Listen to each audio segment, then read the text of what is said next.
A valley, dry, empty. The kind of place God started and forgot to finish. Hills the color of bone stretched out in every direction. And in the center of all that, nothing. A cabin. Small, gray, smoke curling from its chimney like a question mark against the sky. Inside, a girl, 18, alone. Her hands rough, her eyes steady. A whittling knife turning slow in her fingers. She wasn't looking at the knife. She was looking at the window.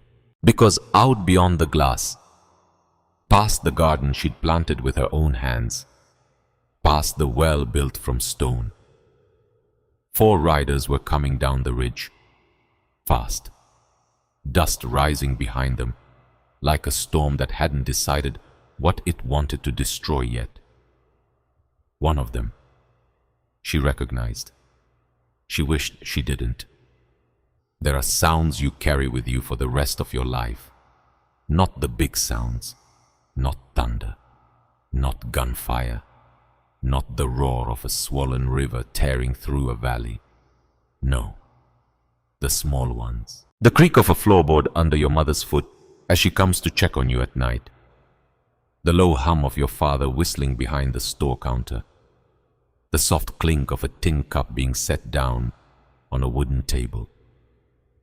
And then, one day, those sounds stop, and the silence they leave behind is louder than anything you've ever heard.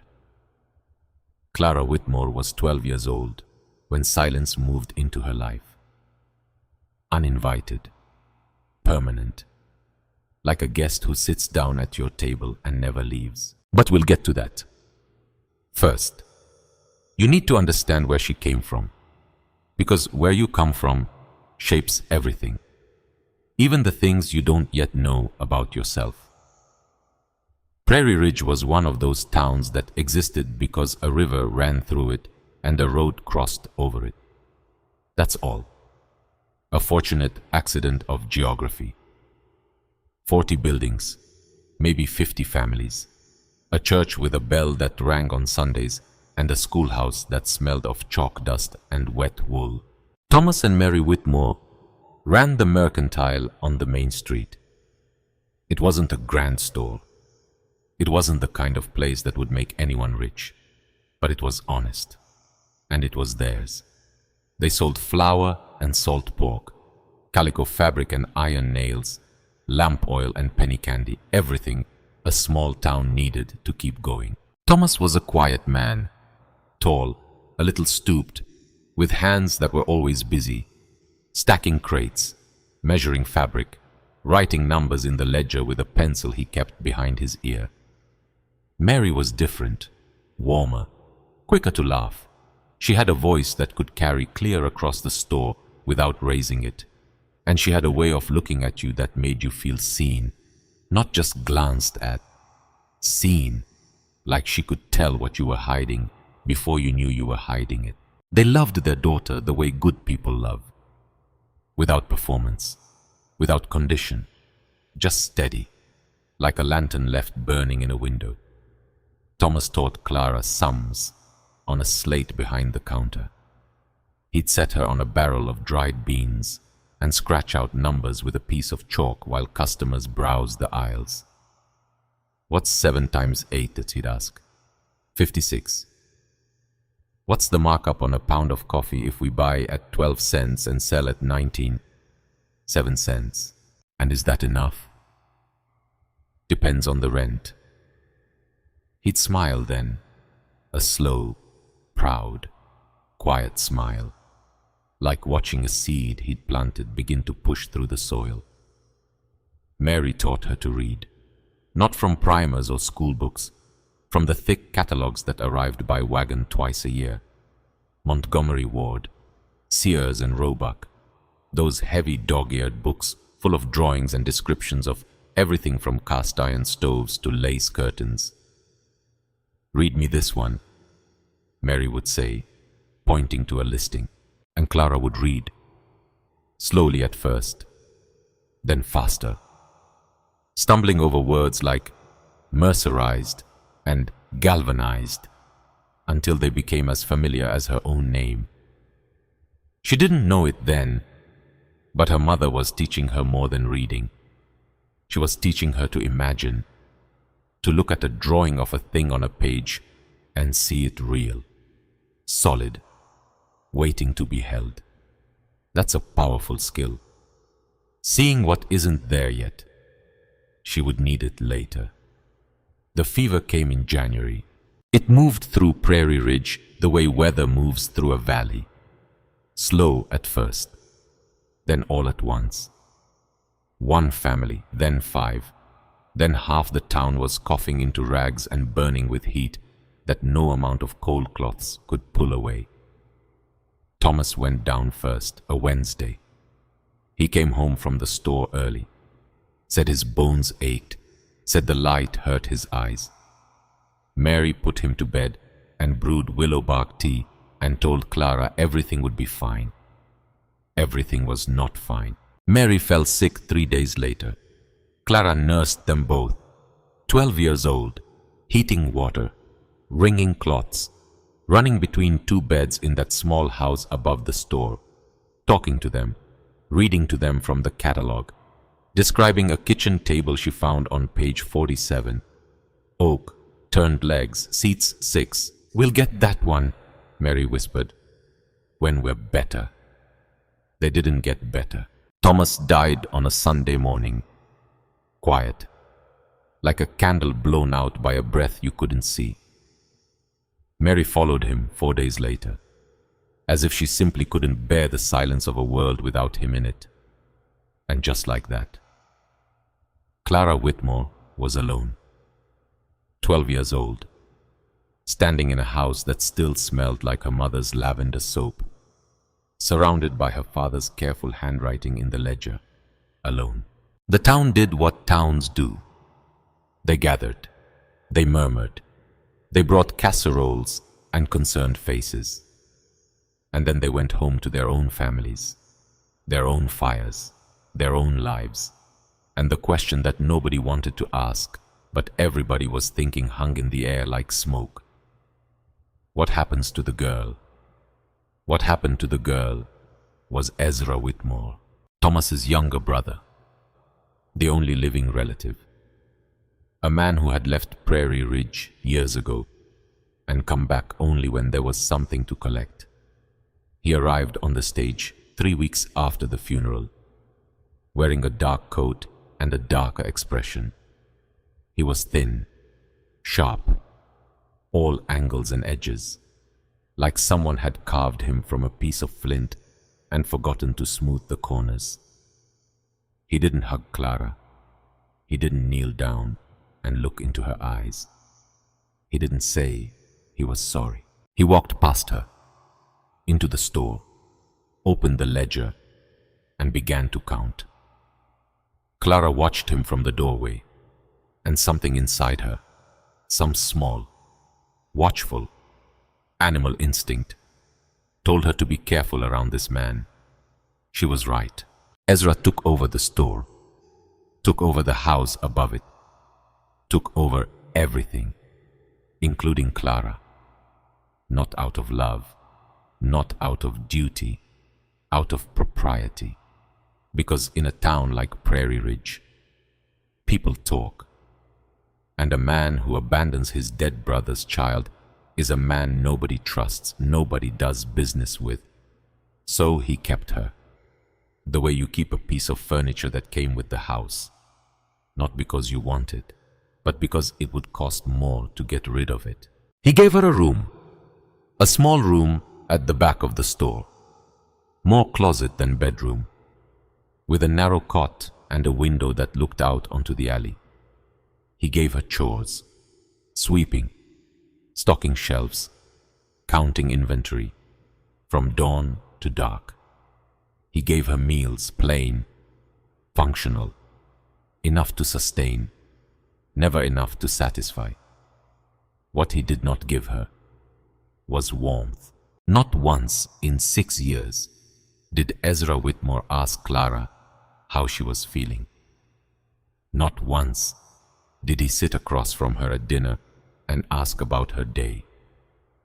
Not once did he say her name in a way that sounded like anything other than a summons. She was a line item, an expense, a debt he was carrying until the balance was settled.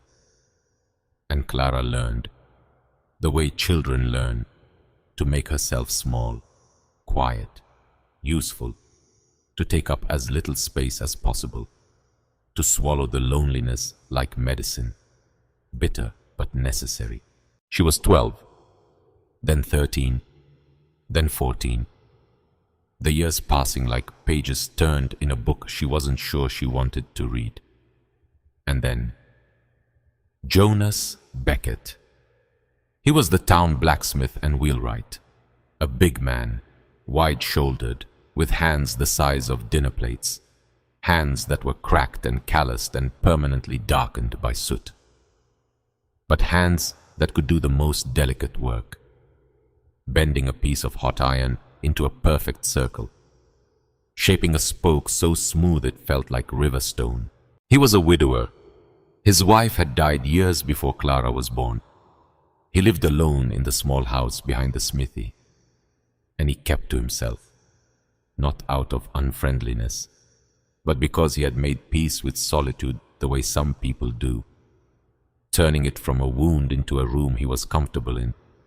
He had been her father's friend, not in the way men in towns are friends, nodding at each other, talking about weather and grain prices.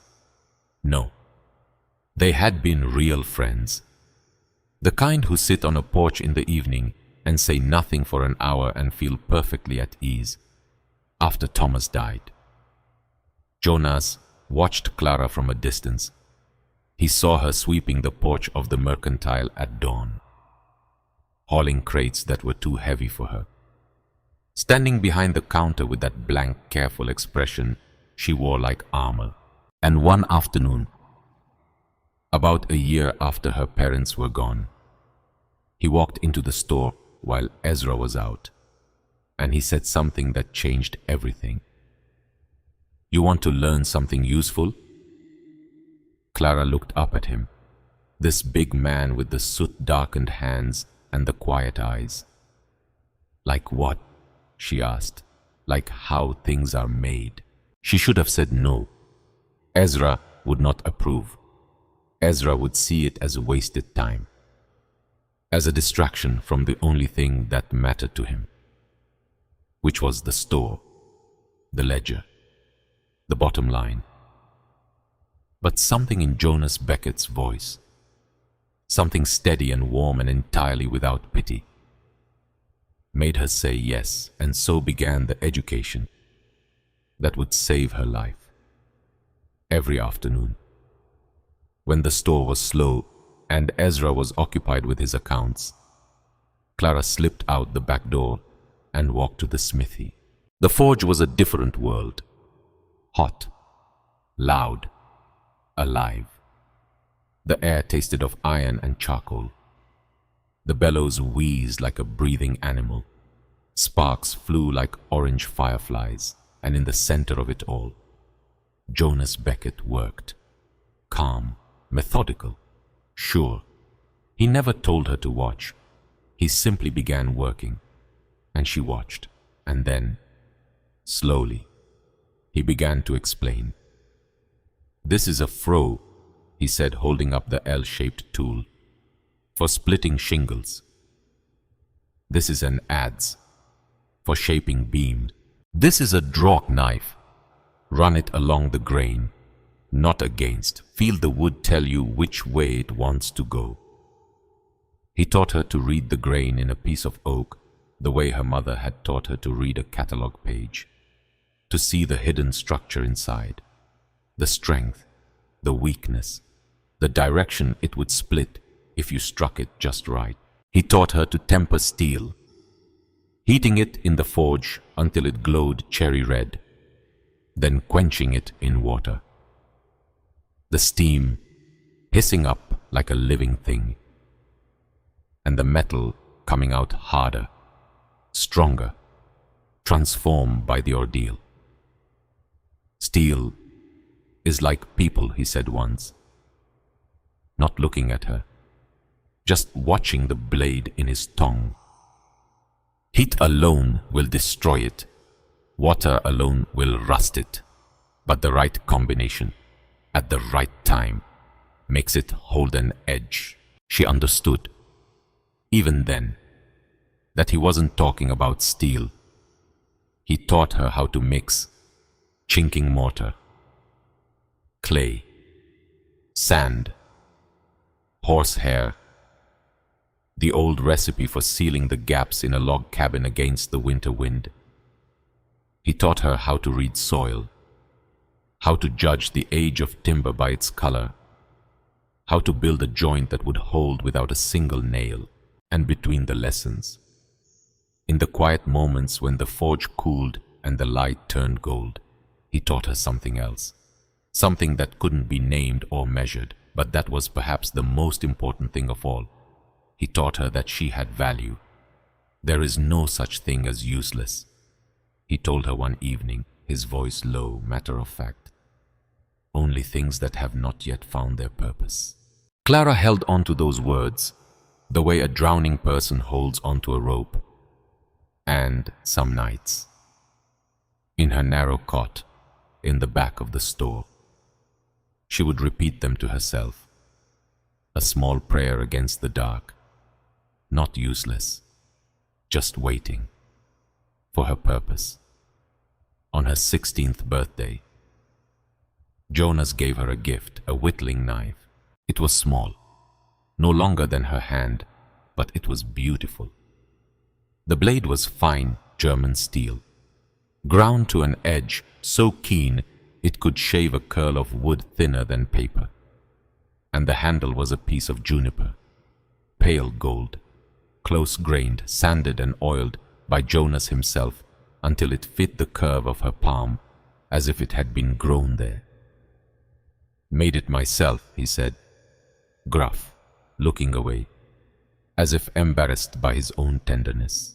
Clara turned the knife over in her hands, feeling its weight, its balance, the warmth of the juniper against her skin. It was the first gift she'd received since her parents died, the first object in 4 years that was entirely, completely hers. "Thank you," she said, and her voice broke on the second word. Just a crack, like a hairline fracture in glass, and Jonas pretended not to notice, because he was that kind of man. She carried the knife in her pocket from that day forward, a small weight, a constant companion, proof that someone had seen her, had known her, had cared enough to shape something beautiful just for her hands. Jonas Beckett died in his sleep, a Tuesday night in autumn, peaceful, the way a fire goes out when it's burned through all its fuel. Clara was 17. She heard the news from the preacher who came to tell Ezra. She was sweeping the porch. The broom stopped mid-stroke, and something inside her went very still. Not again. The words came unbidden, childish, desperate. Not again. Not again. Not again. But yes, again. She went to the smithy, one last time, stood in the doorway. The forge was cold. The tools hung silent on their pegs. The air smelled of ash and iron and absence. She pressed her hand flat against the anvil. The metal was cold, and she closed her eyes and let herself feel the full weight of what she had lost. A teacher, a protector, a father she'd chosen for herself. Gone. She stood there for a long time, and then she straightened her spine, pulled her shoulders back, and walked out. Because Jonas Beckett had taught her many things, and one of them, perhaps the most important, was how to bear weight without breaking. The year that followed was the longest of her life. Without Jonas, There was no warmth, no refuge, no voice telling her she mattered. There was only Ezra, his ledger, his silence, his cold, efficient indifference. Clara worked. She stocked shelves. She swept floors. She counted nails and weighed flour and smiled at customers who looked through her as if she were part of the furniture. And she waited, not for rescue. She had learned long ago that rescue was a story in books, not in life. She waited for her birthday, for the day she turned 18, for the day the law said she was an adult, free, no longer a ward, no longer a debt. September came. The air turned crisp. The leaves began to turn, and on a Tuesday morning that smelled of wood smoke and dying grass, Ezra called her into the small office behind the counter. He did not ask her to sit. She stood before the tall desk, hands clasped behind her back, watching him, carefully, without expression, giving nothing away. He was standing behind the desk, his fingers steepled, a stack of papers held down by a glass paperweight. His face was composed, businesslike, the face of a man closing out a column. "The store has been sold," he said, flat, as if reading from a bill of lading. "A man named Gable. He has a family. He takes possession on the 1st of October. There is no room for you in the arrangement." Clara said nothing. He seemed to take her silence for confusion. It wasn't confusion, it was recognition. She had always known this moment would come. She had just not known when. "You are 18 now, of legal age. You are expected to make your own way." He slid a thin envelope across the polished desk. "This is $7. It is what remains after settling your parents' final debts and your costs of board and keep these past 6 years. $7. 6 years of her life, reduced to 7 pieces of paper in a flimsy envelope. The cruelty of it was not in any single word he said. It was in the neatness, the administrative finality, the way he had turned her entire childhood into a transaction, balanced, closed, filed away. There was no argument to be had. Arguing with Ezra was like arguing with a ledger. The numbers were the numbers. The bottom line was the bottom line. She took the envelope, light as air, and she did not cry. She nodded once, turned, walked out. She went to her room, the small room, the closet that had been her world for 6 years. She packed her things into a canvas sack, a change of clothes, a blanket, a tin of matches, the worn copy of Robinson Crusoe her mother had read to her a lifetime ago, when the world was warm and safe and full of her mother's voice. And the juniper-handled knife slipped into her pocket, its familiar weight settling against her hip. She lifted the book, held it, pressed it against her chest for a moment, and that's when something fell out. A folded piece of paper, yellowed, creased, tucked between the last pages. She unfolded it, and the handwriting made her heart stop. Jonas Beckett's hand. She knew it anywhere. The heavy downstrokes, the careful letter. "Clara, if you are reading this, then I was not quick enough, and I am sorry for that. Your father left a will, a real one, witnessed and signed. It left the store and everything in it to you. Your uncle knows. He has hidden it. I was gathering proof, but my body is not as patient as my mind. If I am gone, know this: you are not without inheritance. You are not without worth, and you are not without people who loved you. Be brave. Be patient. The truth does not stay buried forever. Jonas." Clara read it twice. 3 times, her hands shaking, not with fear, with something hotter, sharper, something that tasted like iron in her mouth. Anger, pure, clean, burning. Ezra hadn't just taken her home. He had stolen it. The store, the money, her parents' legacy, everything that was supposed to be hers. He had pocketed it, and he had smiled his thin smile, and he had called her a debt. She looked toward the office door. She could hear him in there, shuffling papers, the scrape of his chair. Every part of her wanted to storm in, slam the letter on his desk, watch his face crack. But she didn't, because Jonas had written one more word at the bottom of the letter, underlined, twice, patient. And Clara understood. She was 18, alone, with $7 and no proof beyond a dead man's letter. If she confronted Ezra now, he would deny everything, destroy the evidence, and she would be out on the street with nothing. So she folded it, slipped it back inside the book, and she walked out the back door, closing it softly behind her.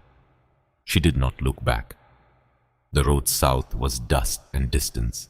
2 days of walking. The sun a relentless white weight on her shoulders.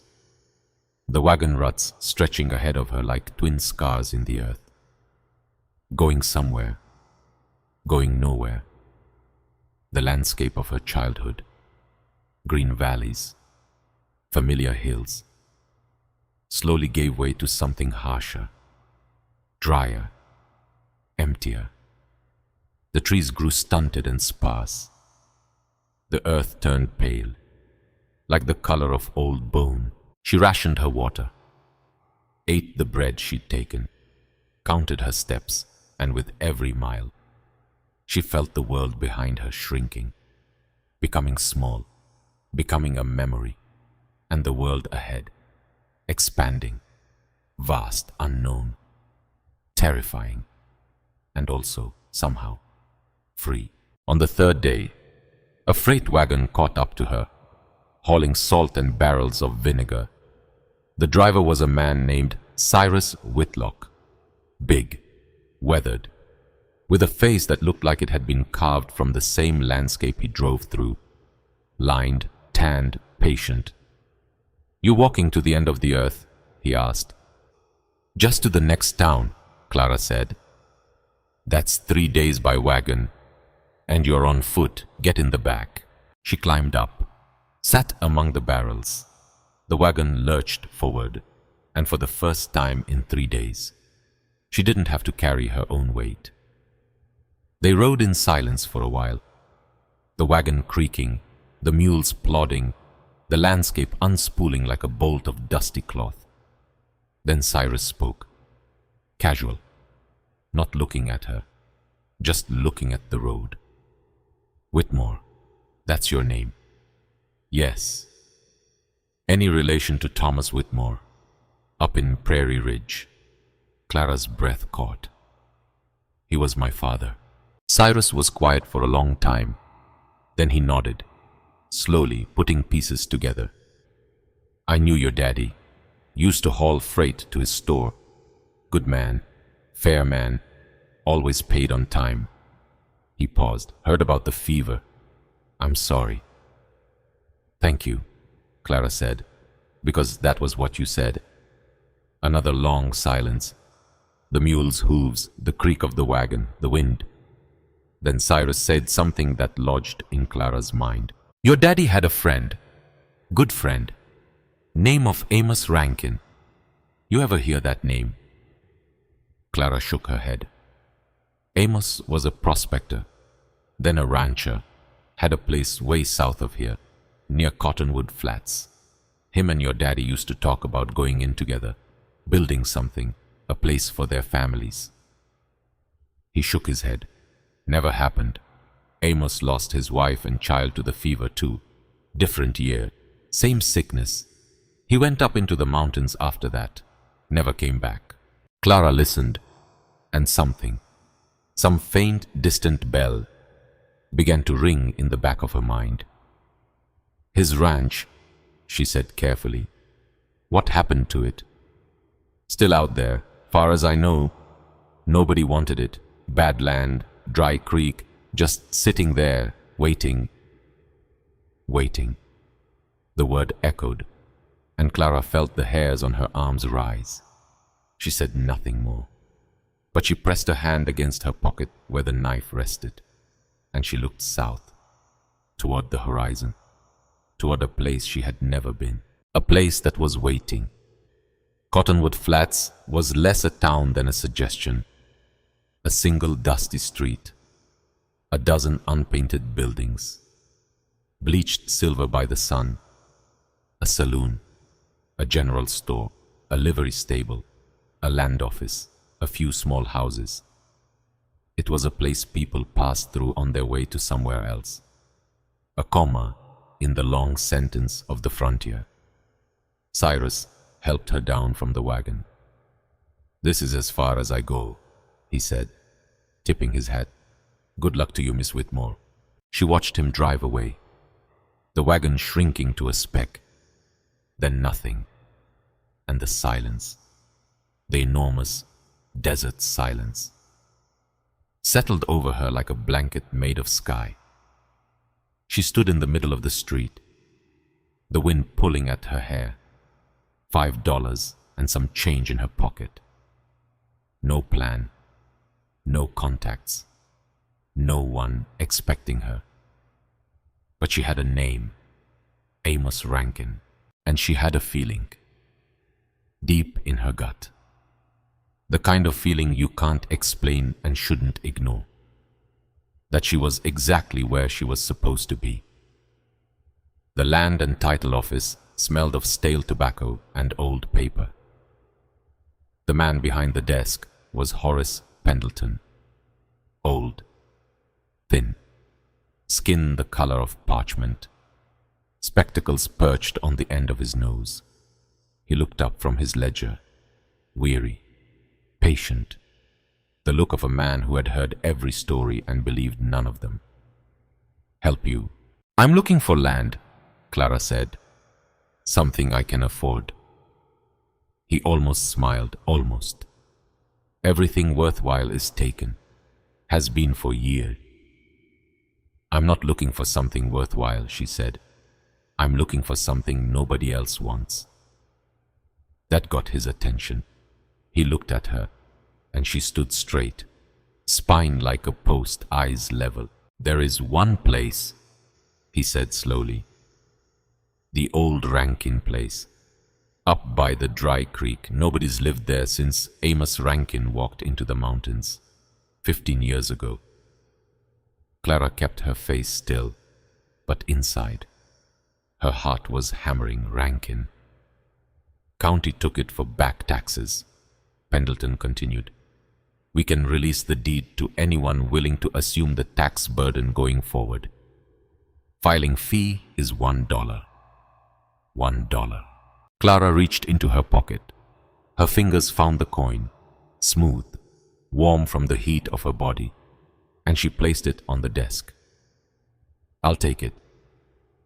Pendleton stared at the coin, then at her, then back at the coin, as if he couldn't quite believe what he was seeing. A girl, 18 years old, with dust on her boots and a canvas sack on the floor beside her, buying 40 acres of nothing. He shrugged, pulled out a form, wrote her name in his slow, careful hand, stamped it, slid it across. "Congratulations," he said. No joy in it, no malice either. Just the flat tone of a man who had seen hope walk in and defeat walk out too many times to bother with either. Clara took the paper, folded it, put it inside her book. Next to Jonas's letter, 2 pieces of paper.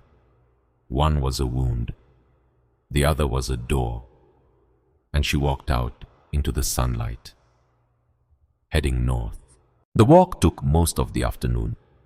She followed Pendleton's crude map, a pencil line on a scrap of paper, past the dry creek bed, over the low ridge, through the juniper and sage. And then she saw it, the Rankin place. It sat in a shallow basin, surrounded by low, rocky hills, like something the earth had cupped in its hands and then forgotten about. The cabin was a small square of grey weathered logs, the roof sagging in the middle. One window stared out like a blind eye, its glass long gone. The corral fence had mostly collapsed, posts leaning at tired angles. It was the saddest place she had ever seen, and the most beautiful, because she could see it, not what it was, but what it could be. The logs were sound, silvered, but not rotted. The foundation was solid stone. The proportions were honest. It had good bones. And then she saw the well, 10 yards from the cabin door, a perfect circle of stone, rising 2 feet from the ground. The stones fitted together with such care, such precision, chosen for their shape and size, laid without mortar, but locked together by skill alone. She walked to it, ran her fingers along the top edge, felt the smoothness, the patience of the hands that had placed each stone. This was the work of a man who cared, a man who understood that the most important things are built slowly, carefully, with love. This was the work of Amos Rankin, her father's friend. She spent the rest of the day walking the property, her boots stirring puffs of pale dust, reading the land the way she'd been taught. The soil near the dry creek bed was darker, richer. The low area caught whatever rain fell, held it, nursed it. She found the remains of a garden, a few fence posts, the outline of raised beds now filled with wild grass. Someone had grown things here, once. She found a collapsed lean-to behind the cabin, inside, buried under debris, an old bucket, a length of frayed rope, a rusted spade with a cracked handle, tools waiting. She went inside the cabin, one room, 12 by 12, empty except for a rusted wood stove in the corner and a thick layer of dust and leaves. But the roof beams were thick and true. The corners were square. The door frame was solid, good bones. As dusk settled, the sky turning violet and rose, Clara set her canvas sack down just inside the door, and she stood there, in the doorway of a ruined cabin on a piece of land nobody wanted, with $4 in her pocket, and a whittling knife, and a dead man's letter. And she felt something she had not felt in a very long time. Hope. Not the bright, shiny hope of a child who believes the world is good. That hope had died with her parents, and again with Jonas. This was something different, harder, fiercer. The hope of someone who has been broken and has decided, consciously, deliberately, to put herself back together. She looked out at the well, its perfect circle of stones, dark against the fading light. "I'm here," she said quietly, to no one, to everyone, to Amos Rankin and Jonas Beckett and her mother and father, to all the people who had loved her and left her. "I'm here." She slept on the cabin floor that night, her blanket spread over the dust, the door propped shut with a rock, the stars visible through the gaps in the roof. And she dreamed. She dreamed of water, cold, clear, rising from deep in the earth, filling the well, filling the cabin, filling the whole valley, until it was green and alive and singing. She woke at dawn, her mouth dry, her body stiff. Water. That was the first problem, the most important problem. Without water, nothing else mattered. She found the old bucket and rope, tied a knot, lowered it into the dark mouth of the well. The bucket hit bottom with a dry, hollow thud. No water. Disappointment, sharp and cold. But she did not quit, because quitting was not in her vocabulary. Not anymore. She pulled the bucket up, looked inside. Dirt, leaves, debris. The well was choked, clogged with 15 years of neglect. So she began to dig. Bucket after bucket, load after load, hauling up dirt and rocks and rotted leaves. The rope burning her palms, the sun beating down, her arms screaming. She worked all morning, all afternoon, stopping only to rest in the shade and take small sips from her nearly empty canteen. And then, late in the afternoon, the bucket came up with something different, a piece of rotted wood. She lowered the bucket again, scraped it along the bottom, and heard something that made her freeze. A clink. Metal against stone. She pulled the bucket up. Inside, among the debris, an old iron hinge, part of a cover, a wooden cover that had rotted and fallen into the well years ago. She worked faster now, carefully, using the bucket to clear the debris. And then she felt it catch on something. A stone, loose, set into the wall of the well. She worked the bucket back and forth, nudging, pushing, and the stone shifted, grated, and fell. Behind it, a cavity, a hollow space carved into the wall of the well, hidden deliberately. She lowered the bucket one more time, into the cavity. When she pulled it up, it was heavier than before. Inside, nestled in dirt and pebbles, was a package, wrapped in oilskin, bound with waxed cord. Clara sat down on the edge of the well, the sun warm on her back, her heart beating so hard she could feel it in her teeth. She stared at the package, heavy in her lap, waiting, whatever was inside.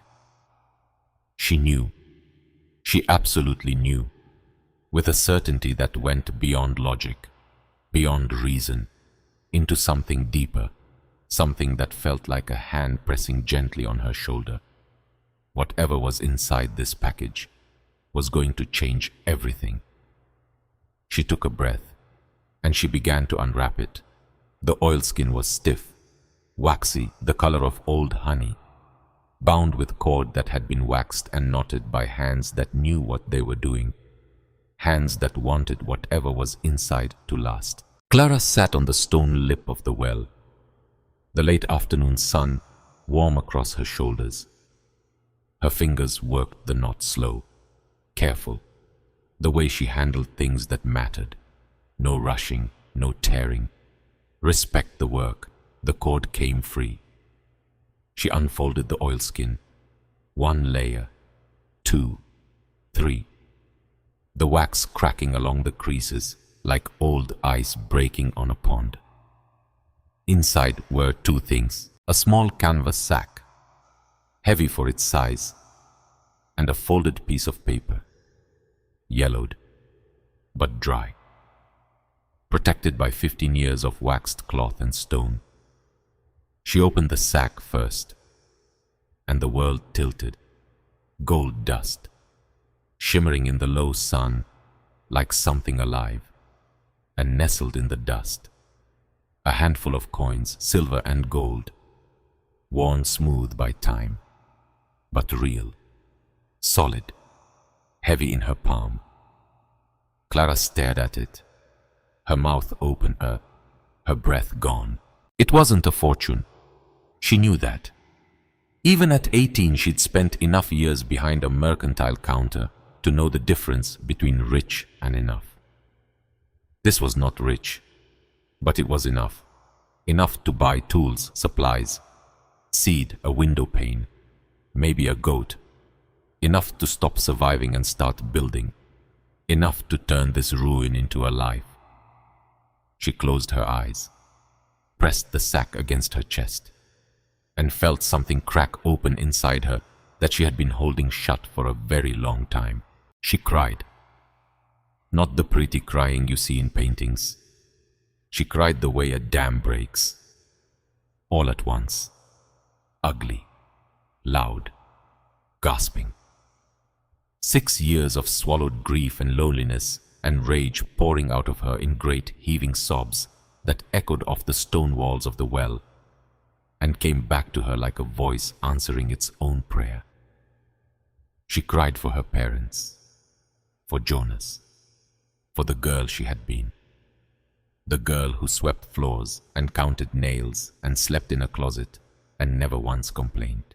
She cried until there was nothing left, and then she wiped her face with the back of her hand, took a breath, and opened the letter. The handwriting was neat, careful. The letters formed by someone who had learned to write as an adult, each one deliberate, shaped with effort and pride. To whoever finds this, my name is Amos Rankin. I built this cabin in the spring of 1874. I proved up on this claim with my wife Ruth and our daughter Emma. We had planned to make a life here. Clara's hands trembled. She read on. The well was the first thing I built. A man can live without a roof, but he cannot live without water. We were happy for 2 years, but the fever that took so many that winter took my Ruth and my Emma from me. I buried them on the rise to the east, where they could see the sunrise. She looked up, toward the east, and there, on the low hill, she could see them, 2 small mounds of stone, almost hidden by the tall grass, but there, waiting to be found. She looked back at the letter. After they were gone, the silence of this place became too loud to bear. I am leaving what little I have. This gold is from a small strike I made up in the mountains. It is not much, but it is clean money, earned with my own hands. I have no family left to give it to. No family left. The words hit her hard, because she knew that feeling, knew it in her bones, the terrible absolute emptiness of being the last one. I am going back into the high country. Perhaps I will find peace there, or perhaps I will not return. It does not matter much to me now. My only hope is that whoever finds this is in need, and that you will use it to bring life back to this place. A home should not be silent. It should be filled with the sounds of work and living. Do not let it be forgotten. And at the bottom, signed in that same careful hand, Amos Rankin, September 1877. Clara read it twice, then a third time, her finger tracing each word, as if touching the ink could bring the man himself closer, could bridge the 15 years between his hand and hers. She thought of what Cyrus had told her on the wagon, that Amos Rankin had been her father's closest friend, that they had dreamed of building something together. And now, here she was, Thomas Whitmore's daughter, sitting on the edge of Amos Rankin's well, holding his gold in her hands, reading his final words. The coincidence was too large, too precise, too shaped. She didn't believe in coincidence. Not anymore. She believed in the stubbornness of good things, the way love and intention persist even after the people who planted them are gone, like seeds in dry ground, waiting for the rain that might come in a year, or a decade, or never. But sometimes it comes. She folded the letter, slipped it into her book alongside Jonas's letter. 2 letters from 2 dead men, both reaching out to her across time, both saying the same thing in different words. You are not alone. Then she looked inside the oilskin pouch one last time. And there, tucked into a corner, was one more thing. A small carved bird, no bigger than her thumb, whittled from pale smooth wood. The work was rough, loving but unskilled, the proportions slightly off, the wings too short, the beak too thick, but the care in it, the tenderness, unmistakable, a father's gift for his child. Clara held the bird in her left palm, and with her right hand, she reached into her pocket and drew out the juniper-handled knife. Two objects, two men, two acts of love, separated by years and miles, but joined here, in her hands, in this place. She closed her fingers around both, and she sat there as the sun sank below the western hills, and the first stars appeared, small, sharp, insistent. She was not just the owner of this land, she was the keeper of Amos Rankin's hope, and she would not let it die. The next morning, she walked back to Cottonwood Flats, the gold secured in a pouch inside her shirt, the weight of it constant against her skin, a secret heartbeat next to her own. She walked differently now, not the uncertain shuffle of a girl cast out, but the long, sure stride of a woman who knows where she's going. Her first stop was the general store, a cramped, dark, fragrant place that smelled of coffee beans and leather and smoked bacon. The shelves were crowded, the floor was swept, and behind the counter stood a woman with steel-gray hair and a face that had seen everything and was no longer impressed by any of it. Clara bought flour, beans, salt, a slab of bacon, coffee, a small cast-iron skillet. She counted out the coins carefully, and the woman behind the counter watched her with narrowed eyes. "You new here?" "Yes, ma'am." "Where you staying?" "The old Rankin place, north of town." The woman's eyebrows climbed half an inch. "That place has been dead for 15 years. "I plan to fix that," Clara said.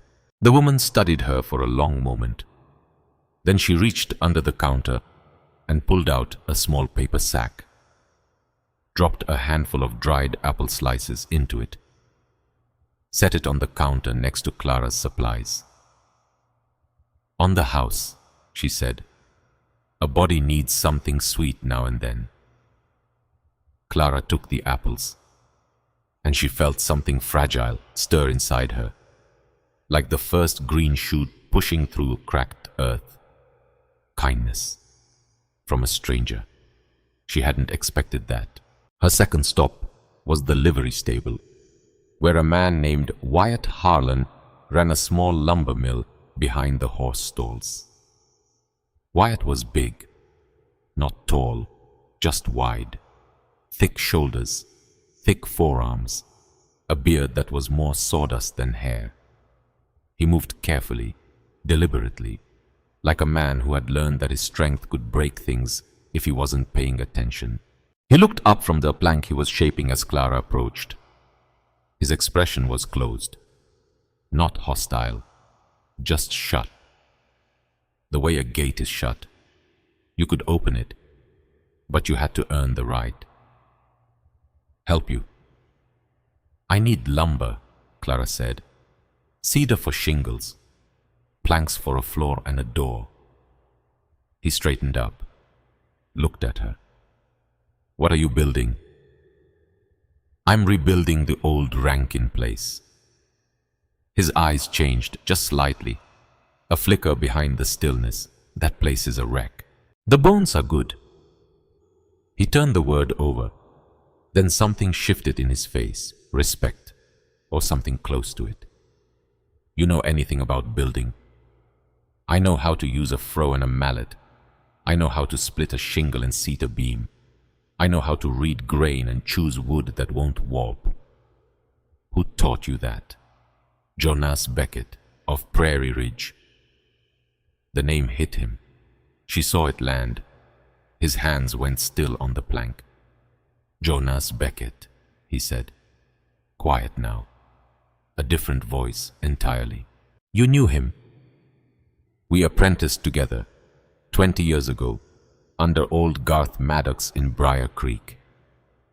He paused. "Jonas was the best I ever saw. He could look at a piece of wood and tell you its whole life story."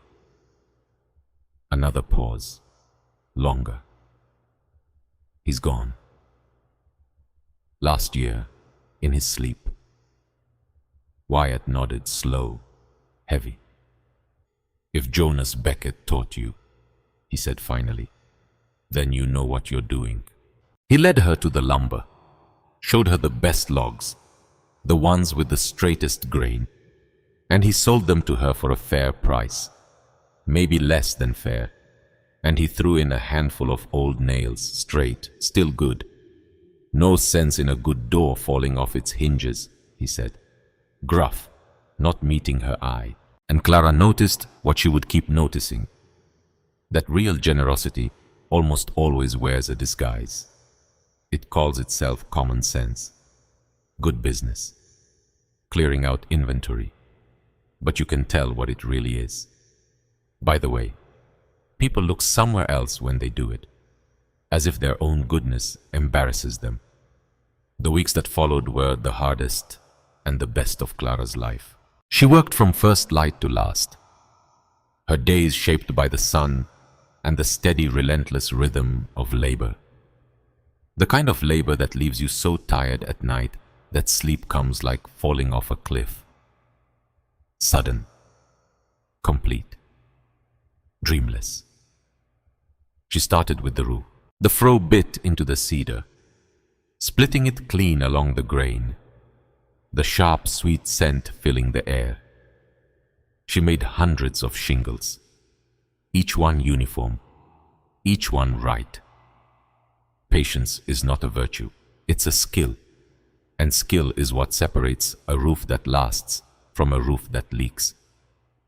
She climbed up, stripped the old rotted shakes, and laid the new ones in overlapping rows, nailing each one down, the hammer ringing in the empty valley, a sound this place hadn't heard in 15 years. She was bringing it back to life, one nail at a time, then the floor, ripping out the rotted planks, laying Wyatt's good boards, planing them smooth with the draw knife until they fit tight and true.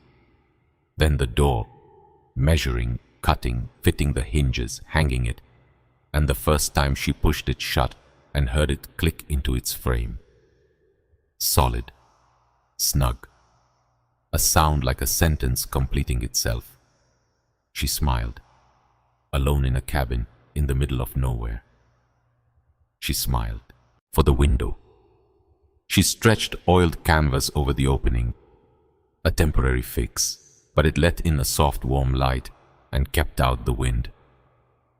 And when she sat inside at dusk, with her small fire in the repaired stove and her beans and bacon in the skillet, the light glowed through the canvas like a lantern, and the cabin, for the first time in 15 years, looked alive. She found the graves on the eastern hill, 2 small mounds of stone, almost swallowed by the grass. But the stones were still there, placed carefully by hands that had loved the people beneath them. Clara knelt beside them, cleared the weeds, the wild grass, the dry brush.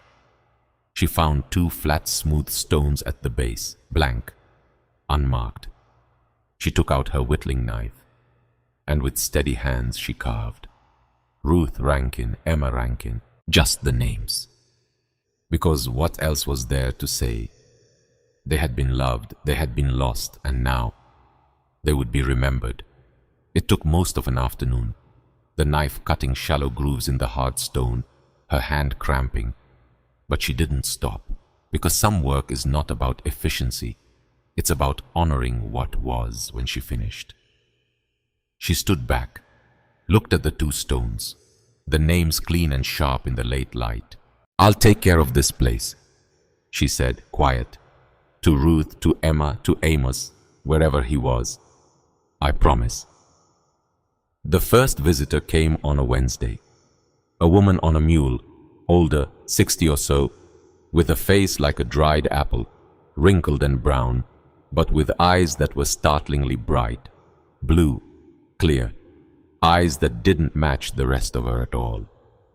She rode up to the cabin, looked at the new roof, the solid door, the curl of smoke from the chimney. "Well, I'll be," she said. Then louder, "Hello, the house." Clara came to the door. "I'm Martha Denning. My place is east of here, 4 miles or so. Saw the smoke from your chimney for the first time in 15 years. Had to come see who was fool enough to take on this place." Clara almost laughed. Almost. "I'm Clara Whitmore." "You alone?" "Yes, ma'am." Martha looked at her, then at the cabin, then back at her. That measuring look, taking stock, weighing. Then she reached behind her on the mule and unhooked a small pail. "Brought you some milk. A body can't live on beans alone." It was such a simple thing. A pail of milk, a ride across 4 miles of dry scrub on a mule.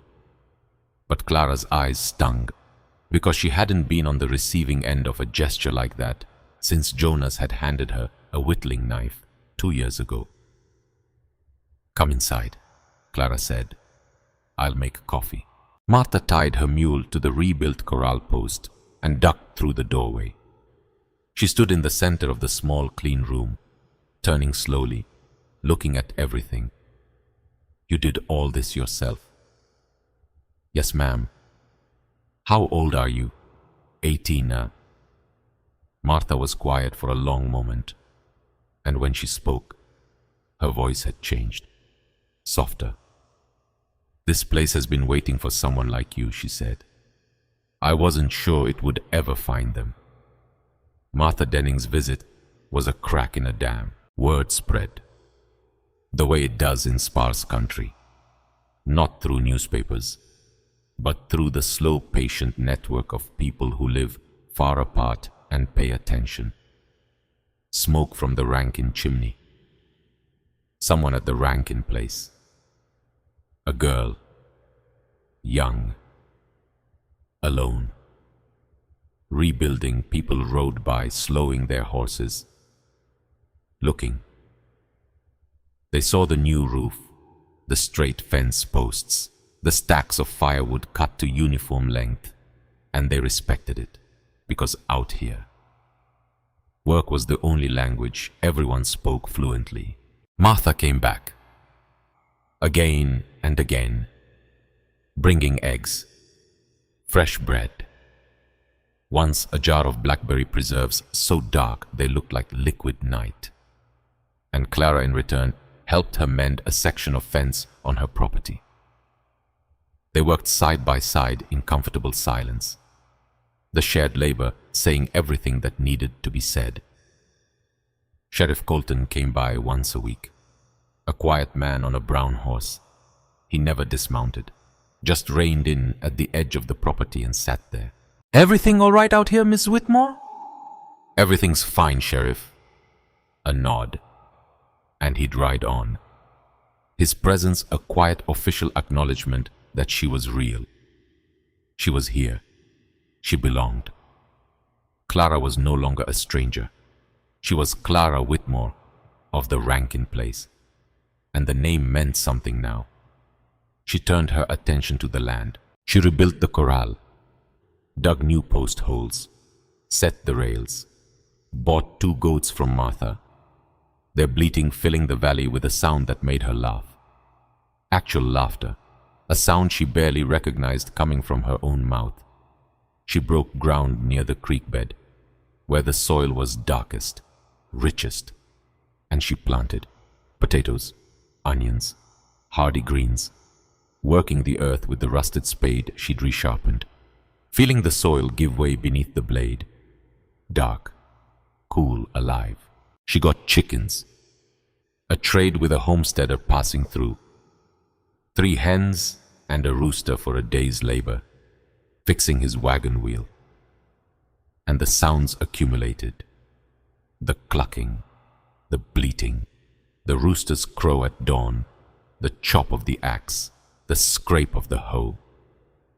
The silence was retreating. Amos Rankin's wish was coming true. The well gave water. It happened 3 weeks after she'd cleared the debris. She lowered the bucket one morning, expecting the usual dry thud, and instead heard a sound that stopped her heart. A splash. She hauled the bucket up, and there it was. Clear, cold, sweet. Water from deep in the earth, rising up through the rock, finding its way into the well that Amos had built with such care. She cupped her hands, drank, and the water was so cold, so clean, that it tasted like the beginning of the world. She sat on the edge of the well, dripping, laughing, crying, both at once. The way you do when something you've hoped for actually happens and you don't quite believe it. But it didn't disappear. The water kept rising, steady, reliable, a spring hidden deep, feeding the well the way memory feeds the heart, quietly, without asking for thanks. Every time she drew a bucket, she thought of Amos Rankin, the man whose patient hands had built this well, who had placed each stone with the care of someone building not just a structure, but a promise. He kept his promise. 15 years later, still providing for someone he never met. It was a Tuesday afternoon in late October when the stranger came. Clara was splitting kindling behind the cabin, the axe rising and falling in a steady rhythm. She heard the horse before she saw it. The scuff of hooves on dry ground, the creak of leather. She straightened, wiped her forehead, and looked. A man on a grey horse, tall in the saddle, lean, with a face that was all angles and shadow. His clothes were decent but worn. His boots were good. His hat was pulled low. He rode up to the edge of the property, stopped, looked at the cabin, the corral, the garden, the well. Then he looked at Clara and smiled. It was not a warm smile. It was the kind of smile that has something sharp behind it. The smile of a man who is pleased not because something good has happened, but because something useful has. "Afternoon," he said, touching his hat brim. "This the old Rankin place?" "It is." "And you are Clara Whitmore. I own it." "Own it." He repeated the words slowly, tasting them. "Well now, that's something." He didn't dismount, just sat there, looking at the well, a long, careful look. "My name is Ridge Callahan," he said. "I was a partner of Amos Rankin's, years ago, before he went into the mountains." Clara's hand tightened on the axe handle, not obviously, just slightly.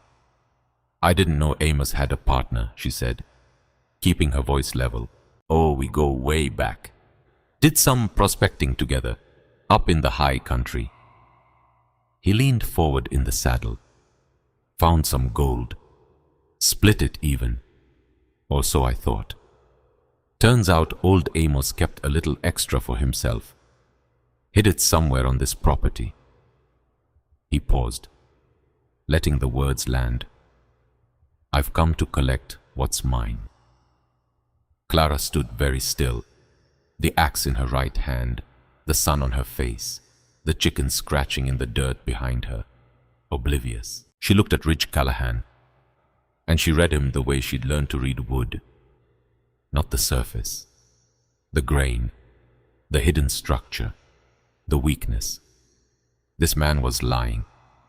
She didn't know exactly how she knew, but she knew. The way you know when a floor is about to give way. a feeling in your feet, in your gut, in the quiet animal part of your brain that has been keeping humans alive since before we had words for danger. "There's no gold here," she said. "I bought this place from the county, paid the filing fee. It's mine. Everything on it is mine." Callahan's smile didn't waver, but something behind it shifted. "Now that's not how partnerships work," he said. "What's Amos's is half mine, and what's on Amos's land is on mine. You understand? I understand you're on my property, and I understand I didn't invite you." A silence. Long. The wind moving through the sage. A hawk circling overhead. Callahan leaned back, tipped his hat. "I'll give you some time to think on it," he said, and that smile again. All teeth, no warmth. "I'm a patient man." He turned the horse and rode away, slow, unhurried. Clara watched him go, her hand white on the axe handle, her heart hammering. She waited until he was out of sight. Then she went inside the cabin, closed the door, and sat on the floor with her back against the wall. Her hands were shaking, not with fear, with recognition. She had seen men like Ridge Callahan before, in the Mercantile, in Prairie Ridge. Men who walked in smiling and walked out with more than they paid for. Men whose friendliness was a tool. She had to tell the sheriff. Sheriff Colton listened. He sat on his brown horse at the edge of her property, his hat pushed back. His eyes narrowed against the late afternoon sun, and he listened without interrupting, which was his way. When she finished, he was quiet for a long time. "Ridge Callahan," he said, as if tasting something bitter. "You know him." "I know the name." His voice had changed, gone tight. "He's been around these parts before, years ago, before my time as sheriff, but I've heard stories." "What kind of stories?" "The kind where people end up with less than they started, and Callahan ends up with more." He looked at her, steady. "You tell me the truth now. Is there gold on this property?" Clara hesitated. One heartbeat. Two. Then she told him. Everything. The package in the well. The gold dust. The coins. The letter from Amos Rankin. She didn't know why she trusted him, except that trust is sometimes a decision your gut makes before your brain catches up. Colton listened, nodded. "That gold was left to whoever found it," he said. "Rankin's words. His property. His right to dispose of it. You found it on your land. It's yours." Callahan won't see it that way. Callahan doesn't need to see it anyway. The law is the law. He gathered his reins. "I'll look into him. In the meantime, keep your door locked and keep that axe close." He rode away, and Clara felt not safe exactly, but less alone, which sometimes is enough. 3 weeks passed, quiet weeks, working weeks. The garden sprouted, the goats grew fat, the chickens laid, the well gave water, steady, faithful. Martha came and went, bringing her quiet company and her eggs and her practical wisdom. "Men like that, Callahan," Martha said one afternoon, sitting on the porch Clara had built, shelling beans into a bowl. "They don't go away. They circle, like buzzards, waiting for you to get tired." "I don't get tired," Clara said. Martha looked at her and smiled, a real smile, the kind that reaches the eyes and stays. "No," she said, "I don't believe you do." It was a Sunday morning when Clara found the floorboard. She was sweeping. the broom catching on a raised edge near the stove, a board that had warped slightly. She knelt down, worked her fingers under the edge and pulled. The board came up, and beneath it, tucked into the gap between the floor and the stone foundation, was a wooden box, small, about the size of a loaf of bread, made of pine, the joints tight. The lid fitted so precisely that she had to use her knife to pry it open. Inside was a book, not a printed book, a journal, handmade. The pages cut from whatever paper Amos Rankin had been able to find, some smooth, some rough, some clearly torn from the margins of a newspaper, all covered in that same neat, careful handwriting she recognized from the letter in the well. Clara sat on the floor, cross-legged, the broom forgotten, everything forgotten except the book in her hands. She began to read, and the world fell away. Amos Rankin's journal was not a diary. It was more like a conversation with himself, with Ruth, with Emma, with the land, with the future. He wrote about building the cabin, the pride of setting the first log, the ache in his back at the end of the day, the way Ruth laughed at him when he measured the door frame wrong and had to start over. He wrote about Emma's first steps, across the cabin floor, barefoot, unsteady, her hands reaching for him. He wrote about the well, how long it took, how deep he had to go, how the water, when it finally came, tasted like a miracle. But then, halfway through the journal, the tone changed. A man named Callahan appeared, Ridge Callahan, a prospector Amos had met in the mountains, charming, clever, full of stories. They had partnered for a few weeks, worked a small claim together, found some color. But then Amos noticed things, supplies going missing, the take from the sluice box always a little less than it should be, and Callahan's stories always a little too smooth. Amos wrote, "I do not trust this man. He smiles too easily, and his eyes do not match his mouth." They split. Amos took his share and went back to the ranch. But Callahan followed, showed up one day, asking for a steak, asking to see the books, always asking, and when asking didn't work, threatening, quietly, the way a cloud moves over the sun. The last entry mentioning Callahan was dated August 1877, 1 month before the letter in the well. Callahan came again today. I told him there is nothing for him here. He does not believe me. I think he will come back, and I think he will not come alone. I have hidden what little I have in the well, in the place only a careful hand will find. If he takes this land, he will take an empty box. The real treasure is hidden where only someone willing to do the work will find it. Clara closed the journal, her heart pounding. Callahan wasn't just a stranger claiming a share. He was the reason Amos had hidden the gold in the first place. The reason Amos had built the secret cavity in the well. The reason Amos had left. Amos hadn't gone into the mountains seeking peace. He had gone running from Ridge Callahan. But that wasn't the part that made Clara's hands shake. That came later, in the last pages of the journal, written in a different ink, darker, as if written on a different day when the light was failing and the words were urgent. My dearest friend in this world is Thomas Whitmore of Prairie Ridge. We met as young men, worked the same freight line, dreamed the same dreams. He went north and built a mercantile. I went south and built this ranch.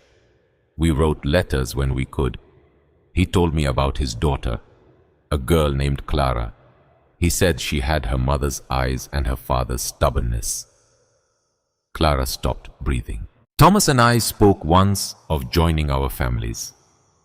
not in marriage, in friendship, in shared land, in a place where our children could grow up knowing each other. That dream died when Ruth and Emma died, and I expect Thomas will go on without me, as he should. But if fate or fortune ever brings Thomas's family to this place, then everything I have, everything I am, belongs to them, not because of debt, but because of love, the kind of love that does not diminish with distance or time. Clara pressed the journal against her chest. She was not here by accident. She was not here by coincidence.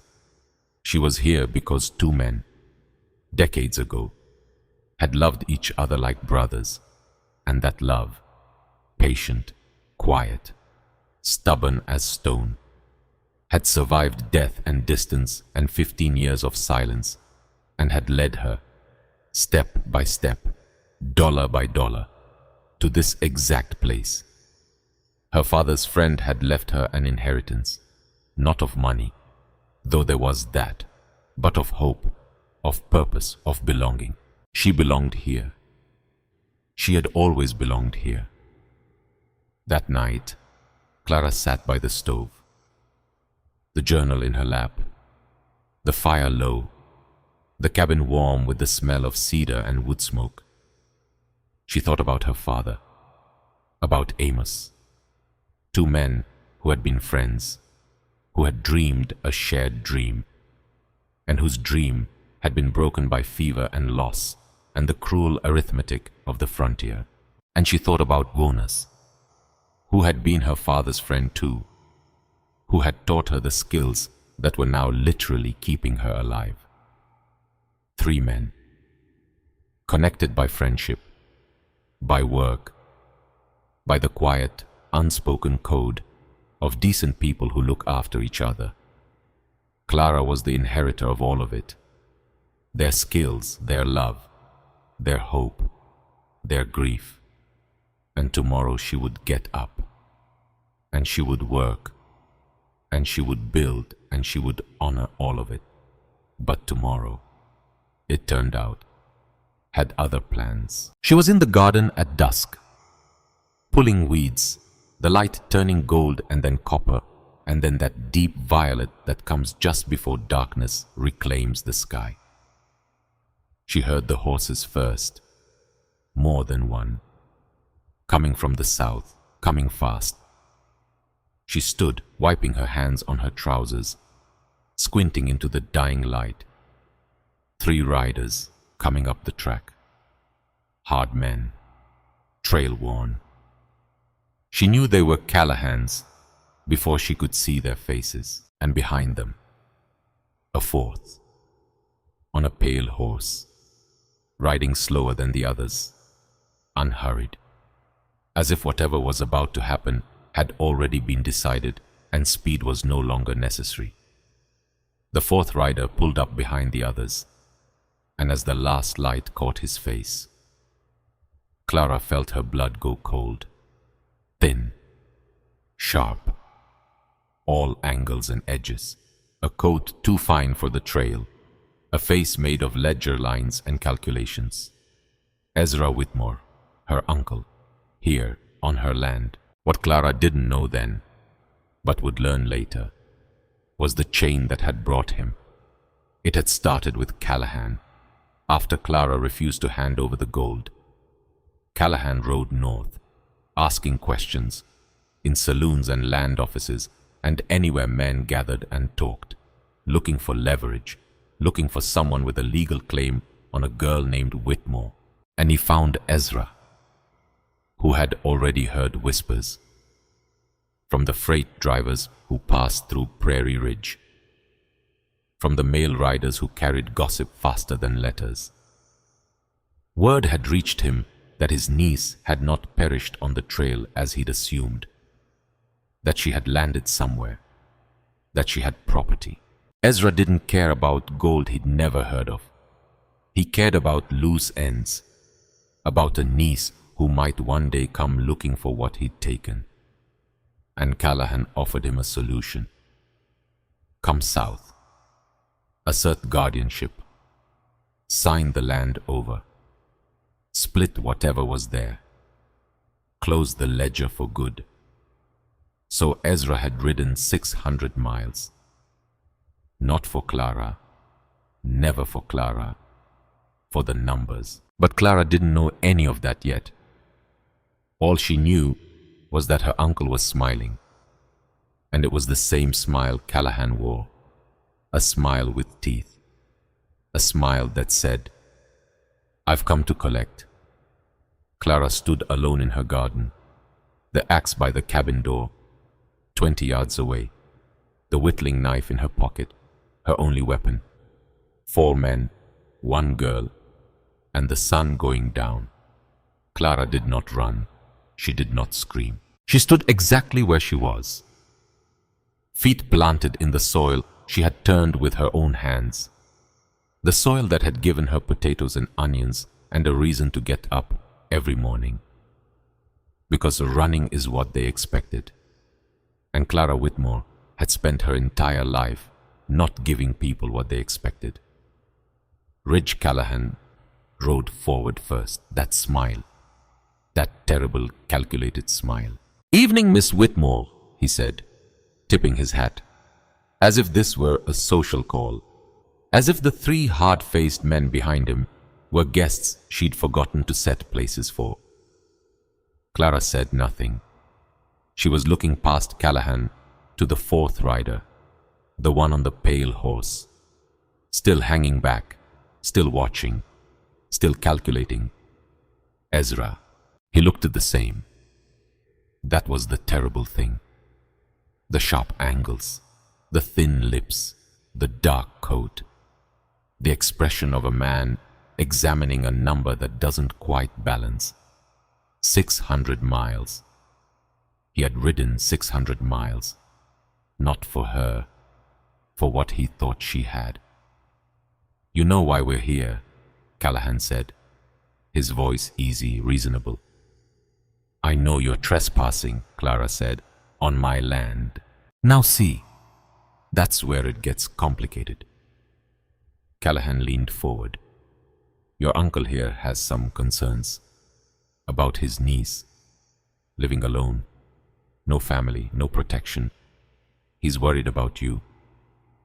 The idea of Ezra Whitmore worrying about her, about anyone, was so absurd that Clara almost laughed. "Is that right?" she said. Not a question. A wall. Ezra finally moved forward, his pale horse picking its way through the scrub. He stopped beside Callahan. "Clara," he said, and even the way he said her name was wrong. Too precise, too clean. "Uncle, you've been busy." He looked around, at the cabin, the corral, the garden, and something flickered across his face. Surprise, maybe irritation.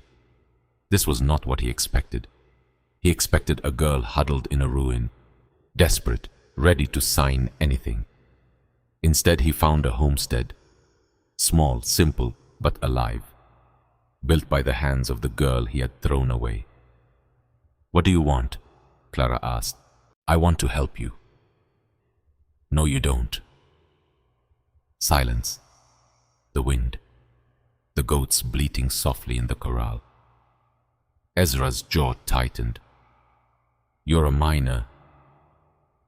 "I'm 18. You told me so yourself, the day you put me out. And this property may have legal complications, claims, debts. Mr. Callahan here has a legitimate interest." "Mr. Callahan has nothing, and neither do you." Callahan's smile wavered, just for a moment. Then it steadied, but Clara had seen the crack, and she filed it away. "Let's not be hasty," Callahan said, the edge showing now. "We can settle this friendly-like, or we can settle it in other ways." 3 men behind him, armed, hard-eyed. Clara's fingers found the whittling knife in her pocket, the juniper handle warm against her palm. A small comfort, not nearly enough. What happened next, Clara would remember for the rest of her life.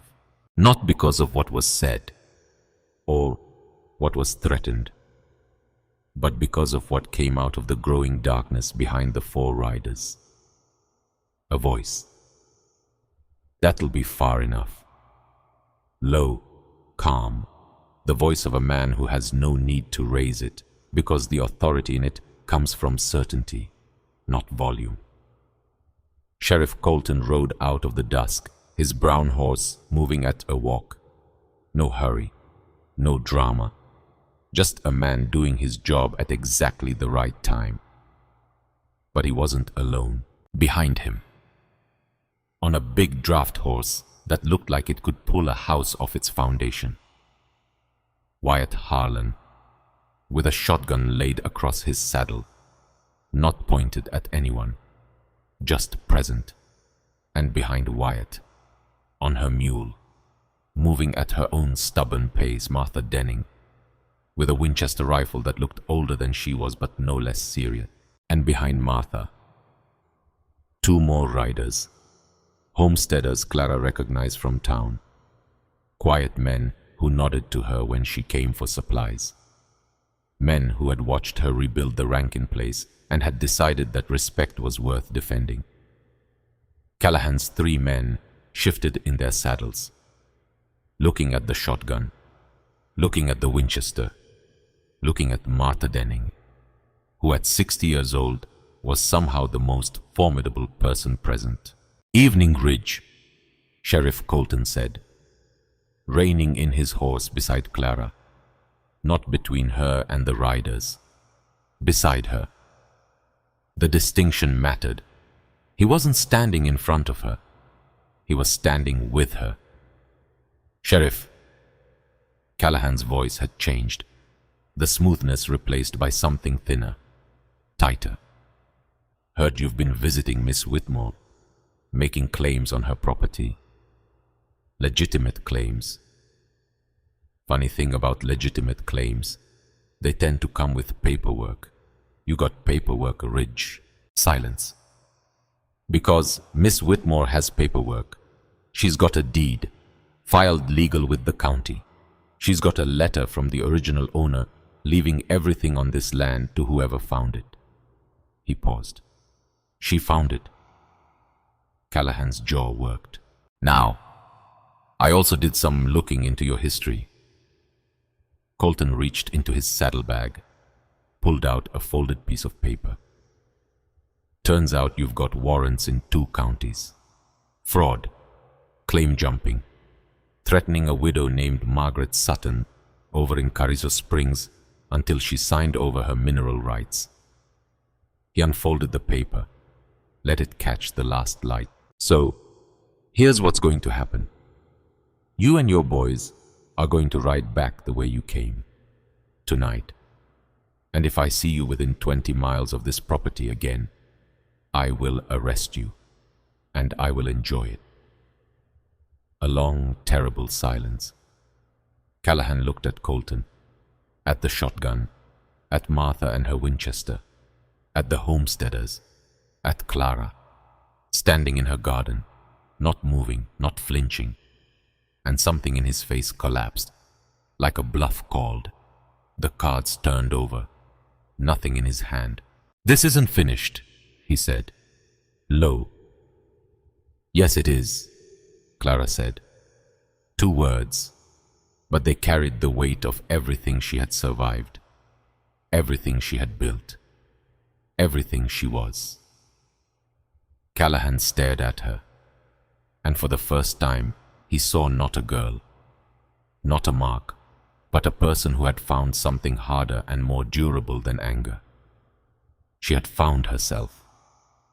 He turned his horse, jerked his chin at his men, and they rode into the darkness, the sound of hooves fading, growing small, growing gone. But Ezra remained.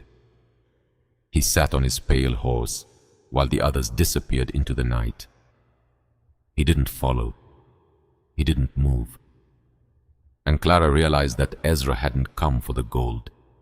Not really. The gold was an excuse, a justification. Ezra had come because word had reached him that Clara was thriving, that the girl he discarded was building something. And that fact, that simple, intolerable fact, was a number that didn't balance. In Ezra's world, discarded things stayed discarded.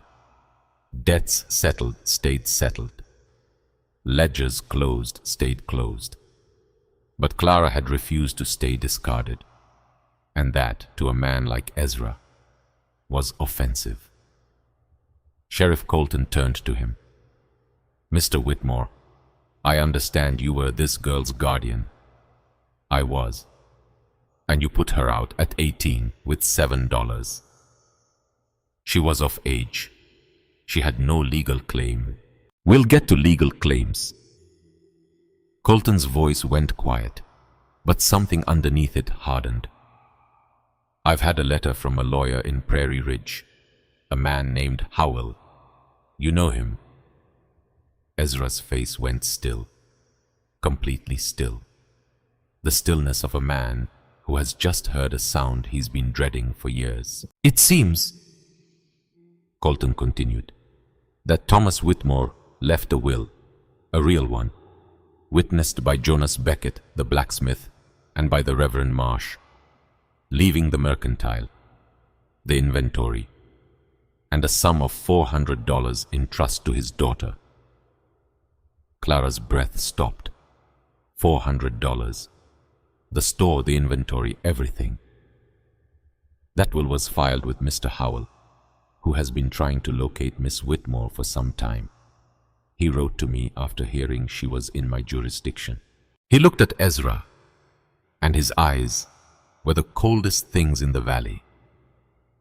"The will was contested by you, Mr. Whitmore, on the grounds that it was improperly witnessed. Mr. Howell has the original, with both signatures, clear as day, which means the contest was fraudulent, which means the sale of the store was illegal, which means every dollar you took from that transaction belongs to this girl." Ezra said nothing. Clara said nothing. The wind said nothing. Then Ezra spoke, and his voice was different, smaller, thinner. "I provided for her. For 6 years I fed her. I housed her. You worked her like hired help and slept her in a closet." Martha Denning's voice, sharp as a fence staple. "Don't you dare call that providing." Ezra flinched, actually flinched. "Here's what I see," Colton said. Slow, deliberate. A man who stole his orphaned niece's inheritance, who profited from a dead man's legacy, who put a child to work for 6 years without pay, and who rode 600 miles to try to take from her again. He gathered his reins. "Mr. Howell will be filing papers with the territorial court. You will be hearing from them. I suggest you ride back to Prairie Ridge and hire yourself a lawyer, because you're going to need one." Ezra looked at Clara one last time, and she saw something she had never seen before in those flat gray eyes. Fear. Not of the sheriff, not of the law. Fear of her, of what she had become. Of the quiet, steady, unbreakable thing standing in the garden of a place that was supposed to be nothing. But she had rewritten the equation. Ezra turned his horse and rode away, slowly. A man diminishing with each step until he was just a shadow, and then not even that, gone. After the riders left, the quiet ones remained. Colton dismounted. For the first time since Clara had known him, he actually stood on her land, his boots on her soil. Martha was already heading for the cabin door, muttering about coffee and the stupidity of men. Wyatt stood beside his horse, holding the shotgun in one hand, looking mildly embarrassed. the way he always looked when caught being decent. "Thank you," Clara said, "to all of them." Colton shook his head. "Don't thank me, thank Wyatt. He's the one who rode out to find me when he saw those riders heading your way." Clara looked at Wyatt. "Why?" she asked. He looked at the ground, shifted his weight, cleared his throat. "Jonas Beckett taught me everything I know," he said, his voice low, rough. "I owe him a debt I can never repay. Looking after the girl he looked after, that's the closest I can come." And there it was again. That thread, that impossible, stubborn, beautiful thread running through her life, connecting her to people she'd never met, pulling her toward people she needed to know. Jonas had looked after her. Jonas was connected to Wyatt. Wyatt was connected to this place. This place was connected to Amos. Amos was connected to her father. And all of it led here. To a girl standing in a garden, surrounded by people who had chosen, without being asked, without being obligated, to stand beside her. Later, after the coffee, after Martha had inspected the cabin and pronounced it not bad for a child working alone, after Wyatt had ridden home and the homesteaders had tipped their hats and disappeared into the night. Sheriff Colton lingered. He stood by the well, running his hand along the stones, feeling the patience in them, the care. "Can I tell you something?"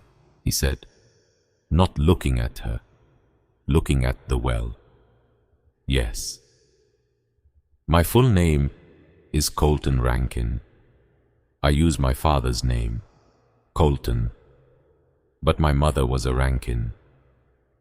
Clara went very still. "Amos Rankin was my uncle, my mother's brother." He let it settle. "Nobody around here knows. I didn't talk about it.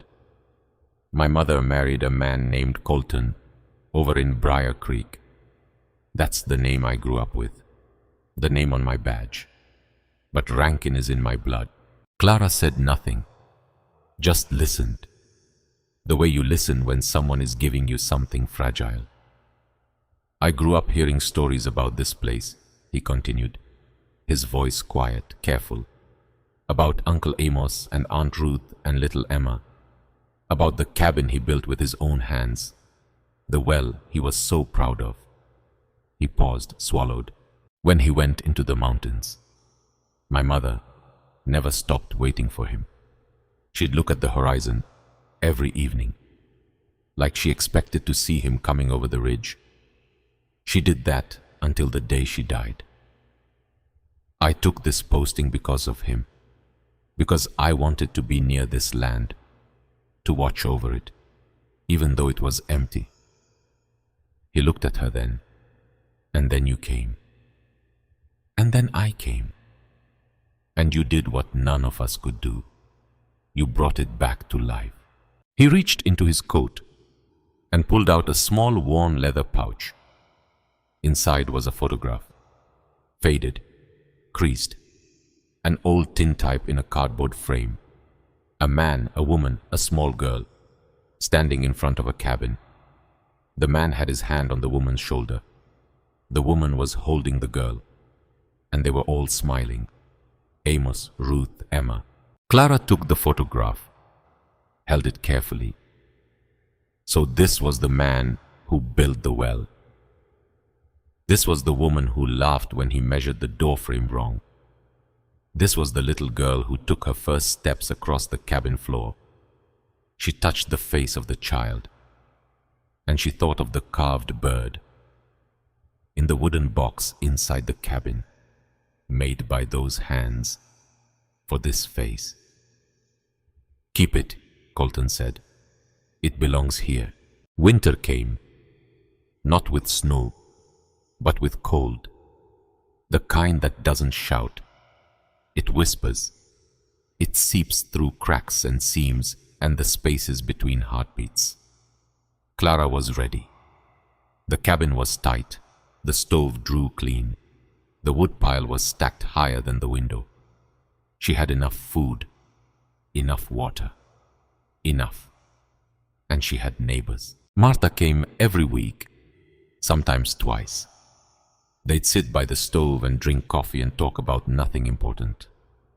The weather, the goats, the way the light looked different in November.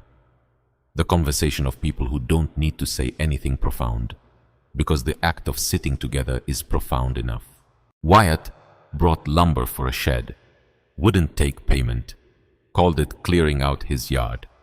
It was the best cedar he had. Straight-grained, clear. Clara knew it. Wyatt knew she knew it. Neither of them mentioned it. She built the shed herself, and a proper chicken coop, and a second room onto the cabin. A bedroom, her first real bedroom since she was 12 years old. She lay in it that first night, on a bed frame she'd built, with a mattress stuffed with dried grass and a quilt Martha had brought over claiming it was one she didn't need anymore, which was a lie. But the kind of lie that good people tell to make the world bearable. Clara lay in her bed, in her room, in her cabin, on her land, and she stared at the ceiling, the tight shingles she had split and laid with her own hands, and she felt, for the first time since she was 12 years old, safe. The letter from the lawyer arrived in January, delivered by the mail rider who came through Cottonwood Flats every 2 weeks. A thick envelope. Official, Howell and Associates, printed in the corner. Clara opened it at her kitchen table. The table she had built from a single plank of oak, her hands steady. The will was real. The inheritance was real. The court in Prairie Ridge had ruled in her favor. Ezra Whitmore had been ordered to return the full proceeds of the store sale, plus the $400 held in trust, plus damages. The total was more money than Clara had ever imagined.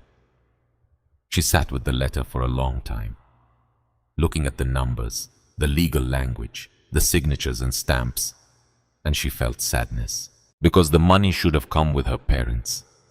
It should have been handed to her at a kitchen table in Prairie Ridge, by her father, with her mother pouring coffee, and the store humming outside the window. Instead, it came in an envelope, delivered by a stranger, to a cabin 600 miles away, and 6 years too late. She folded the letter, put it in the wooden box with Amos's journal and the carved bird and the photograph. Then she went outside, drew water from the well, drank it, cold, clear, sweet, and she began to think about what to do with a life that had suddenly expanded beyond anything she had imagined. Spring came early that year. The creek bed, dry for as long as anyone could remember, began to run, a thin trickle at first, then a steady flow, fed by snowmelt from the mountains. The same mountains Amos Rankin had walked into and never returned from. Clara's garden exploded. The potatoes doubled. The onions tripled. The greens grew so thick, Martha declared them the finest she'd seen in 30 years. "It's the soil," Clara said. "The creek deposits silt." "It's not the soil," Martha said. "It's you." The goats kidded. 2 does, 4 kids, the bleeding, the chaos, the absurd sight of 4 baby goats bouncing on stiff legs as if the ground were a trampoline, made Clara laugh so hard she had to sit down. And the sound of her laughter floating across the valley was the most beautiful sound that place had heard in 2 decades. The idea came to her on a Tuesday. She was sitting on the porch, whittling, a habit now, something she did in the evenings, shaping small animals from scraps of cedar, a bird, a rabbit, a horse, each one a little better than the last, each one a small conversation between her hands and the wood. She was watching a rider approach. Sheriff Colton, his weekly visit. He dismounted, tied his horse, walked over, sat on the porch step beside her. They didn't speak for a while. They had that kind of ease between them now. The ease of two people who have been through something together and don't need words to fill the space. "What are you making?" he asked eventually. "A bird." He looked at it. Small, delicate, the wings just right. "It's good. Jonas taught me." Another silence. Comfortable. "Can I ask you something?" Clara said. "Yes." "The children in town, the ones I see at the general store, they can't read." Colton nodded. "No school in Cottonwood Flats. Never has been. Nearest one is 40 miles.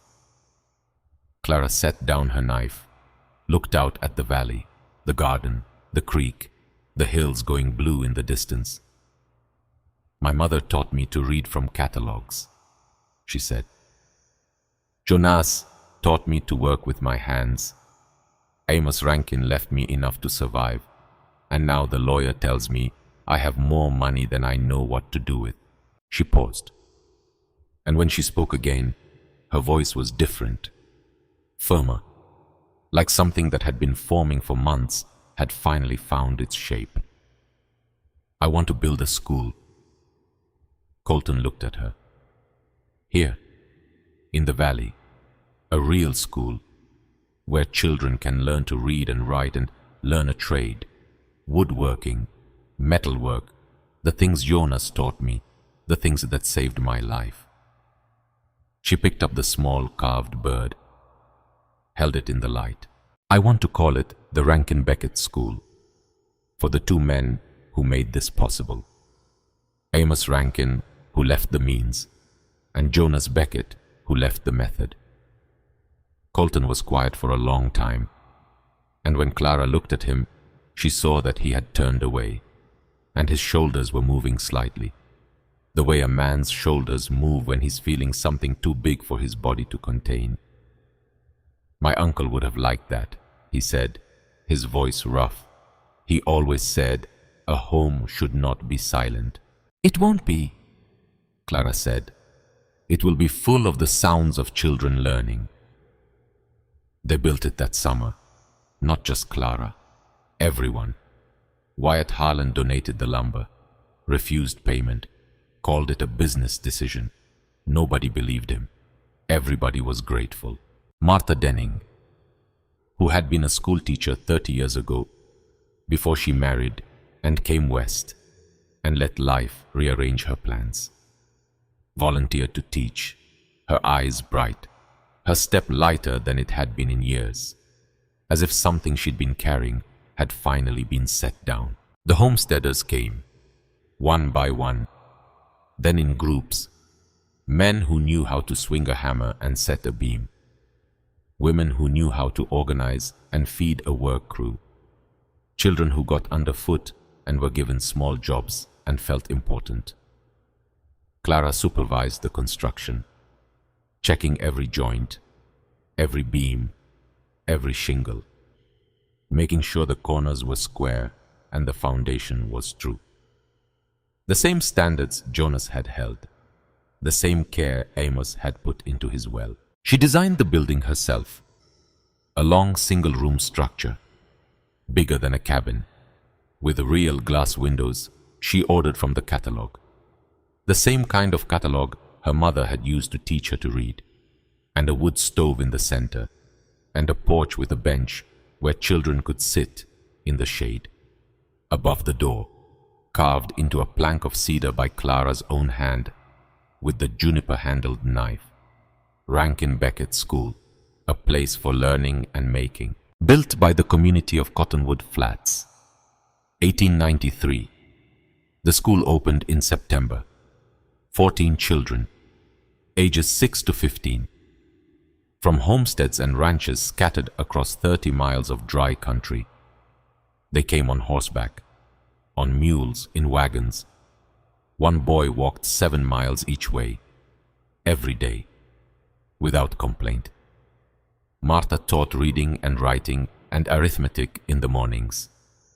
Clara taught woodworking and basic metalwork and how to repair a fence and mend a harness in the afternoons. The first week, a girl named Ellie, 7 years old, brown braids, gap-toothed, held up a small wooden bird she had carved. Rough, lopsided, the wings too short, the beak too thick. Clara looked at it, and something inside her went very still. It looked exactly like the bird Amos had carved for Emma, rough, imperfect, made with love by unskilled hands. "Is it good?"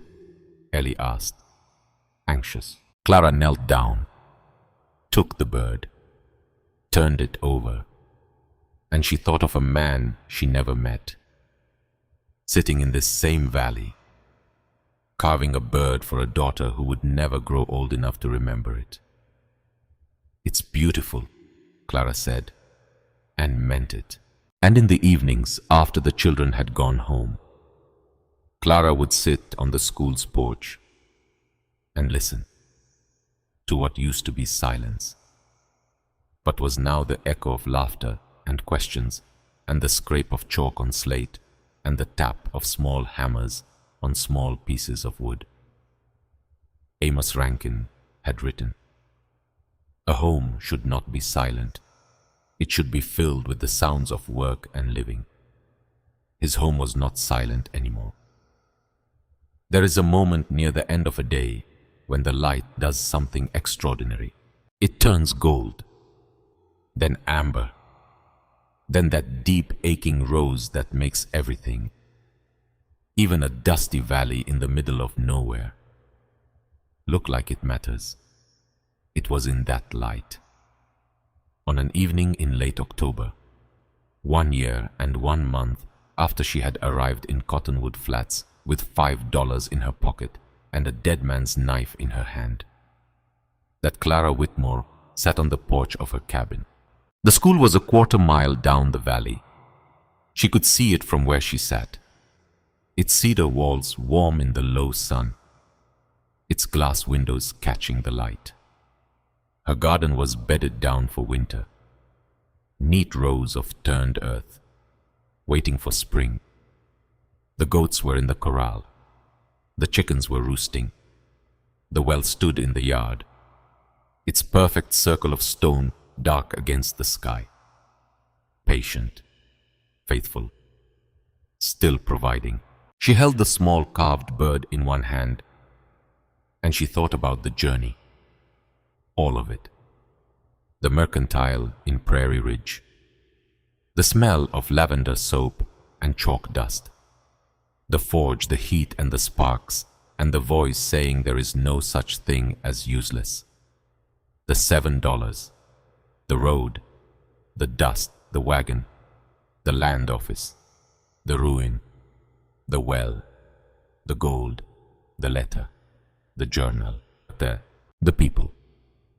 Martha with her milk and her mule and her sharp tongue. Wyatt with his not scrap wood and his gruff denials. Colton with his quiet presence and his family secret. The homesteaders who showed up to build a school for children who weren't even theirs. She thought about Ezra, and she found to her surprise that the anger was gone, not forgiven, not excused, just gone, evaporated, leaving behind something unexpected, understanding. Ezra was a man who knew the cost of everything and the value of nothing. He had looked at Clara and seen an expense, a liability, a number in the wrong column. And he had been wrong, but his cruelty had sent her here, to this place, to this life, to this valley that had been waiting for her. So she could not hate him, not entirely, because the worst thing he had ever done to her had led to the best thing that had ever happened to her. Funny how life works. How the roads that feel like endings turn out to be beginnings. How the doors that close behind you are sometimes pushing you toward the doors that are waiting to open. And from the direction of the road, she heard the sound of a horse. Slow, unhurried, the creak of leather. She looked up, and there in the last golden light was Sheriff Colton, riding toward her, his hat pushed back, his face open, unguarded, the face of a man who has stopped pretending he doesn't feel something. He didn't stop at the edge of the property this time. He rode right up to the porch, dismounted, tied his horse, walked over, and sat down beside her on the step, close, not touching, but close. The warmth of his shoulder near hers, the smell of leather and sage and something warm, something safe. "Everything all right out here, Miss Whitmore?" he asked. And there was a smile in his voice, the smallest, quietest, most genuine smile. Clara looked at him, at the valley, at the school, at the well, at the sky going purple above the hills. "Everything's fine, Sheriff." And for the first time in her life, she meant it. There are sounds you carry with you for the rest of your life. Not the big sounds, the small ones. The creak of a porch step under the weight of someone sitting beside you. The low murmur of a man's voice in the evening air. The distant laughter of children learning to read. The splash of cold water drawn from a well built by patient hands. And the sound, perhaps the most beautiful of all, of a door opening, not closing, opening. Clara Whitmore was 18 years old when she was cast out with nothing to her name but a worn whittling knife and $7. She spent one of those dollars on a deserted ranch at the edge of the territories. A place nobody wanted, a place everyone had given up on. What she found in the well changed her life. But what she built with her own two hands changed everyone else's. Some people look at a ruin and see a ruin. Clara looked at a ruin and saw a home, and a school, and a future. And that is the difference between a person who survives and a person who lives.